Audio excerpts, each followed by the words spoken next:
ishin numrat, u tregua që shpirti opozitar ndryshe nga ç'është propaganda thot, është aty, është gjallë, dhe është i gatshëm që demokratët në radh parë janë të gatshëm të marrin fatet e vendit në duar. E dyta, siç e përmendët dhe ju, ishte fjalimi i zotit Berisha, shumë ndryshe nga herët e tjera, por në qoftë se kemi ndjekur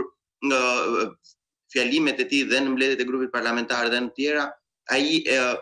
ka shkuar natyrshëm drejt fjalimit të dieshëm, e ka thënë dhe më përpara që për ne është betejë e jetës, betejë për Shqipërinë, ka përdorur shprehjen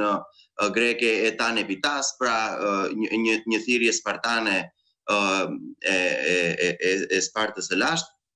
Dhe elementi i tretë është që nuk e di nëse keni vënë re, dihet demokratët nuk donin të largoheshin nga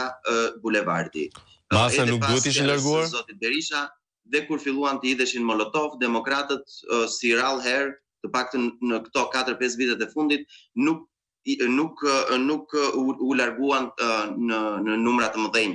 po themi nga bulevardi, që tregon një dëshirë, dhe ky është një sinjal që duhet ta lexoj si kryeministri, po natyrisht duhet ta lexoj, mendoj unë, edhe duhet ta lexojmë mirë dhe ne, Partia Demokratike, opozita shqiptare, që populli shqiptar e ka revoltën.